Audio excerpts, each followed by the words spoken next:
Hey guys, Tyro here, bringing you this starter series tutorial on the basics of cover. The first topic will be heavy cover.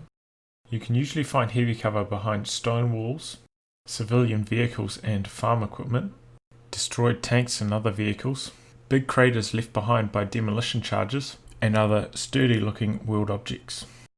So let's take a look at the numbers for heavy cover, but first a quick explanation. What is received accuracy and received damage? Received accuracy is a modifier that changes your troops' chances to be hit by small arms fire. This covers everything from pistols all the way up to heavy machine guns. So in this case of heavy cover, a received accuracy of 0.5 means you are half as likely to be hit. Received damage is when you do get hit, what proportion of the damage you will take. So in the case of heavy cover, received damage of 0.5 means every time you do get hit, you will only take half damage. So when we combine these two factors, half as likely to be hit and take half damage when you do get hit, squads are effectively 4 times more durable when behind heavy cover. But that's not the only thing cover changes, it also alters the amount of suppression you receive from sources such as heavy machine guns.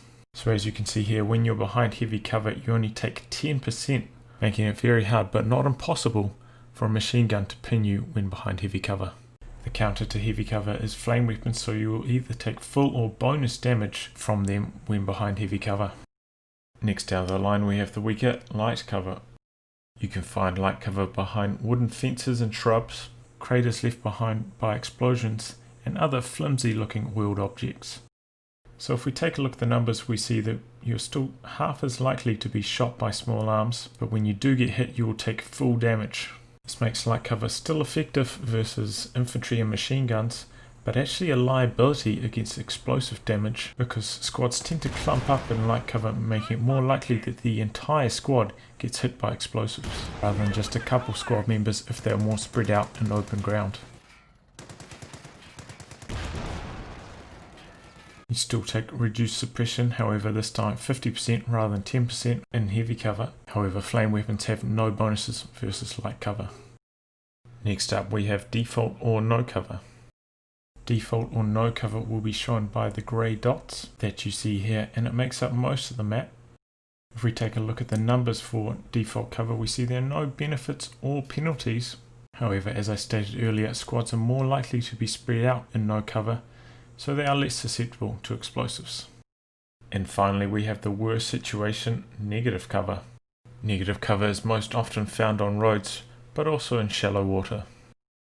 So if we take a look at the numbers for negative cover, you can see that you're actually 25% more likely to get hit, and when you do get hit you'll take 25% extra damage. You also take 25% extra suppression, which means you'll get pinned by a machine gun extremely quickly. However, flame weapons have no bonuses. Negative cover from water is slightly different again, being extra punishing against small arms, but receiving no bonus damage from explosives. There is no suppression penalty to being in negative cover from water. However, rather logically it does offer protection against flame damage. Now I'm going to be covering a few of the details on how cover works.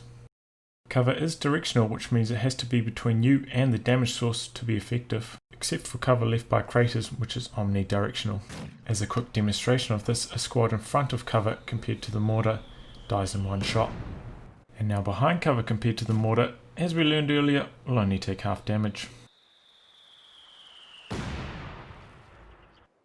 In the case where you're behind cover compared to a squad throwing a grenade, but the grenade lands so that there is no cover between you and it, you will still take reduced damage. Infantry squads, but not team weapons, can jump over or vault certain types of cover, such as stone walls, low fences and sandbags. You can tell if cover can be vaulted by selecting a squad, then hovering your mouse over it. You should see the animated arrow. Use this mechanic to reduce your squad's travel times. However, be careful, vaulting can cause your squad to clump up, making them very vulnerable to explosives. Inside 10 range, cover no longer offers protection against small arms fire. Approximately 10 range demonstrated here from the squad shooting in the window to the man on the other side of the wall. I'll be going over garrisonable cover such as buildings and trenches in a separate video. So thanks for watching, and remember to subscribe, share it with your friends, or even donate if you want to help me make more content like this in the future.